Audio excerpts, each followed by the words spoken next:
Hi, my name's Diana. Welcome to my YouTube channel, Don't Mind Me. Today I want to talk to you about grief. Grief can and will happen to everybody at some point in their lives. Whether you're young, old, teenager, it doesn't matter, it will happen.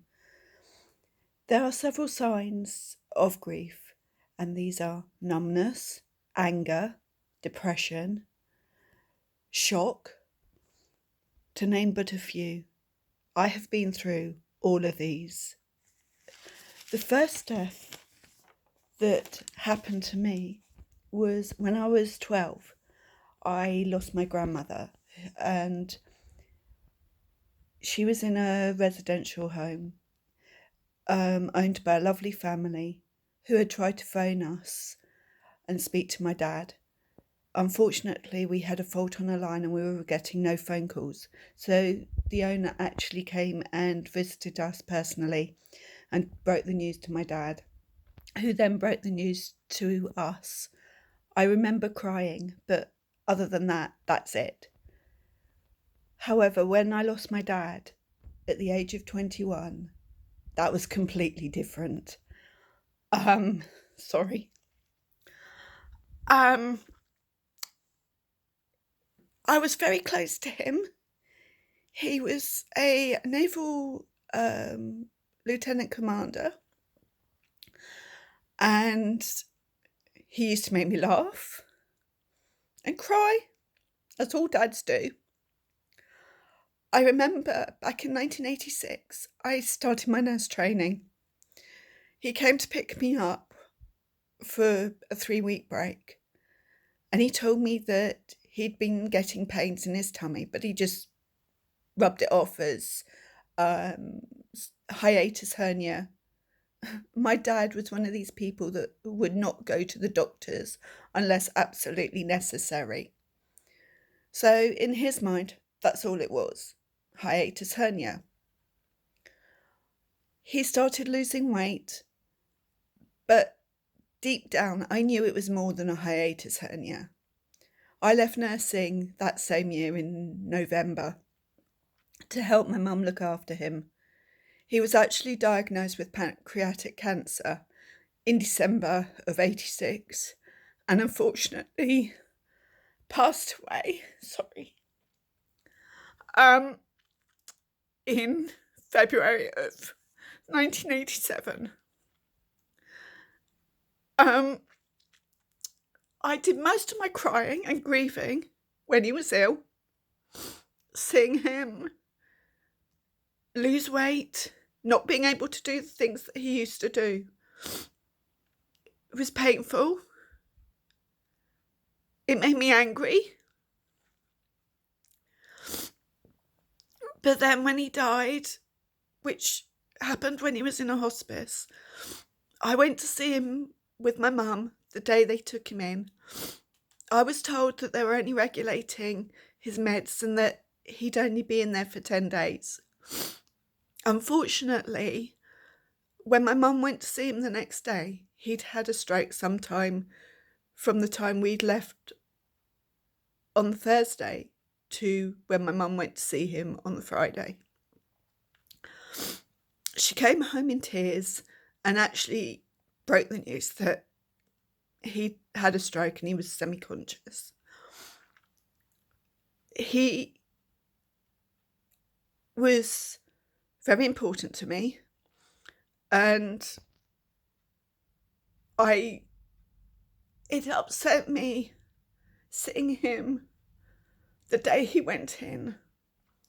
So my mum, bless her, would ask me every day if I wanted to go and see him. I said no. Until on the Tuesday of the following week, Mum asked me again, and at first I said no, but then I said yes. I did. I went and saw him. I plucked up the courage. And that was the last time I saw him. He passed away the next day, just as my mum pulled into the car park. It was really hard. She came home, told us And as I say, I just didn't know how to react. I guess I felt numb. I don't think I was in shock because I knew it was going to happen. I knew he wouldn't come out, and I think deep down my dad knew he wouldn't come out too. As I say, that's the first one. The next was my mum. She died in January 2005. This was completely different because this was a shock to the system. I didn't even know she was ill. I used to go and visit my mum regularly because she only lived down the road from me. And I'd pop in when I used to take my daughter to school. And the days I didn't pop in, we'd speak on the phone.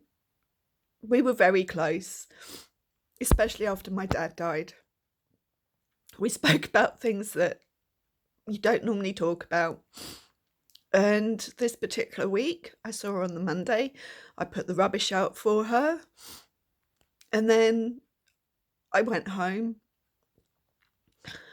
Tuesday and the Wednesday, I spoke to her on the phone.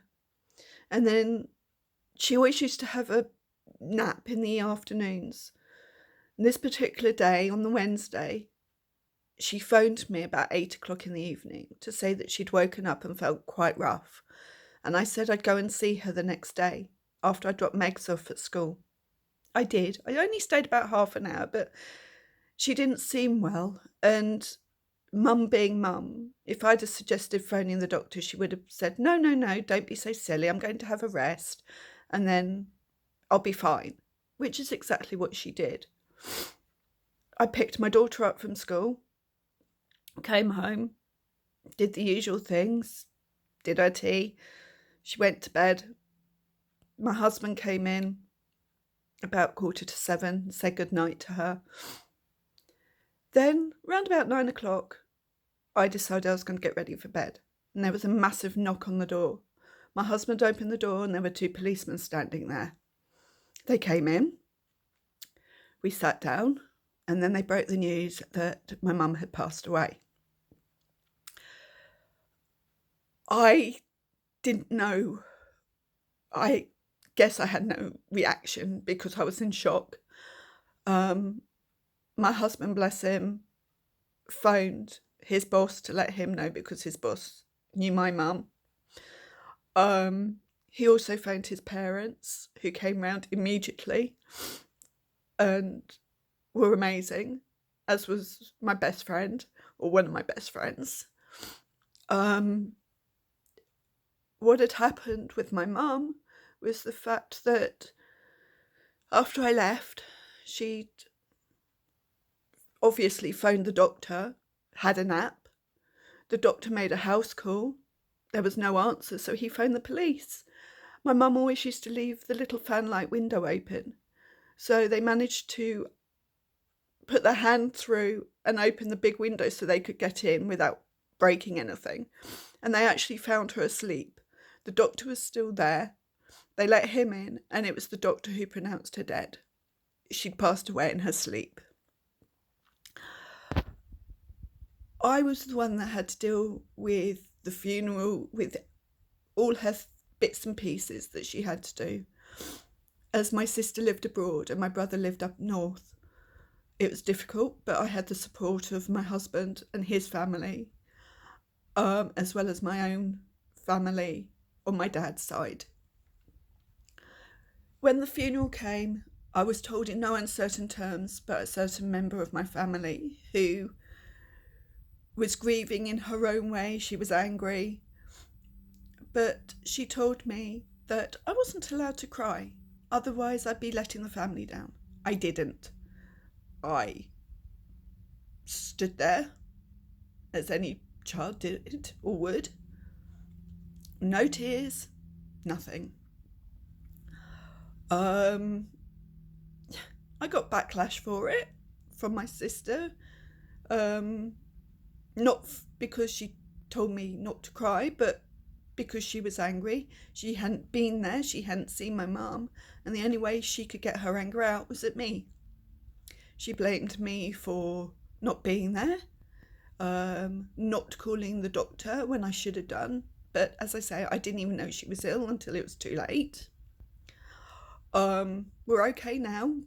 We do talk, but I wait for her to contact me. Don't get me wrong, I love my sister to pieces, but she's a very strong character, and I just found it hard. But as I say, so I wouldn't annoy my sister, I didn't cry.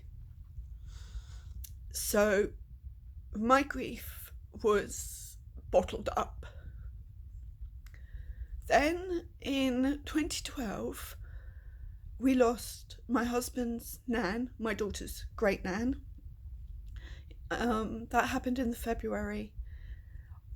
She was lovely, but her son had been looking after her, and he got to the point where he and my mother-in-law, his sister, decided between them that she was getting harder to deal, not to deal with, but harder to cope with. So they thought the best thing would be to put her in a residential home, which was a lovely home. Unfortunately, she became ill, she went downhill and sadly passed away. Now, we used to visit her on a regular basis every single Saturday for the day. They only lived in Worthing, so it wasn't too bad. So when she passed away, my father-in-law came round and told us, and told my daughter, as I was out of the room at the time. My daughter, bless her, cried. She was very close to her great nan, and she was angry because she wanted to go and visit, and we had said to her, we'll go next week, and then something would happen and the weather would change, and we never actually got round to saying goodbye. So to my daughter, she was angry because we didn't keep our promise. She misses her even now. It's really difficult, but bless her, she is dealing with it. Sorry, the light's not too good. But finally, the final one is that same year, but in November 2012. I woke up to a text from my brother's wife telling me that my brother had passed away unexpectedly. He'd woken up not feeling very well, so my nephew had called an ambulance which was on its way, but unfortunately my brother didn't last long enough. He died in my sister-in-law's arms. That was very tough. I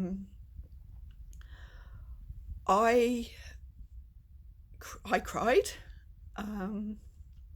tried to keep it together so I could tell my daughter, who found out through my nephew putting it on Facebook that my daughter's uncle had passed away. She just looked at me and went, "Mum, Mark's gone." And I said, "Yes, I know." I said, "Do you want to stay at home or go to school?" And bless her, she opted for school. The thing is, because my brother lived up north, Megan didn't really know him as well as she could have done, or should have done, as she does with my husband's brothers. We went, I took her to school, or where she could meet her friends. I phoned the school to let them know what was going on. I then went to my friend, who I'd only just started working for a few weeks before, who had said to me to go to her house. and stay there, as she didn't want me to be on my own. A week later, I travelled up north to my brother's funeral, and that was one of the hardest things I've done.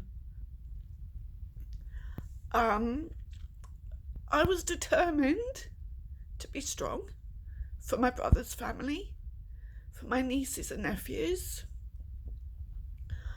Unfortunately, it didn't work like that.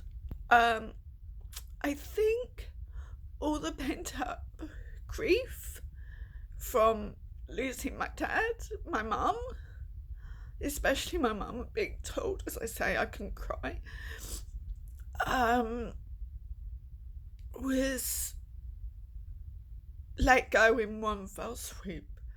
I cried so much I didn't think I'd stop. I felt guilty for letting his family down because I wanted to be strong for them.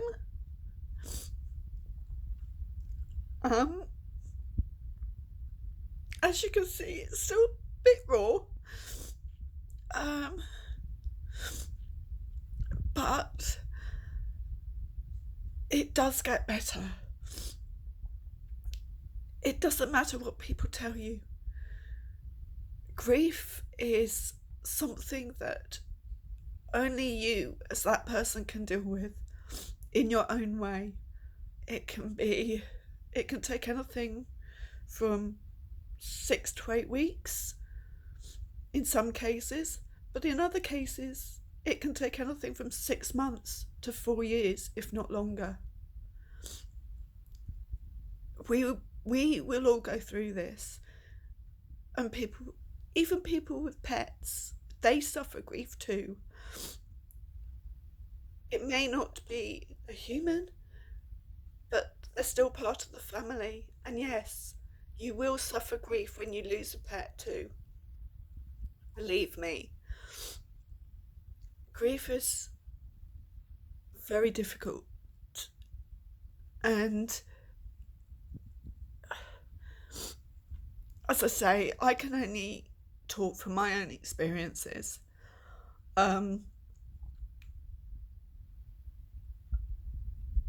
I miss them every day. I always will, but they are always with me. They're in my heart. They're in my memories. And some of the memories are hilarious, especially on my dad's side. But these memories will never die. They will never die because they are in your soul, in your heart, in your mind, in your memories. And you will see them again one day. Trust me. Thank you for watching. This video is getting rather long. So, as I say, thank you for watching. I will leave phone numbers and links in the description below. And please treat others how you want to be treated yourself.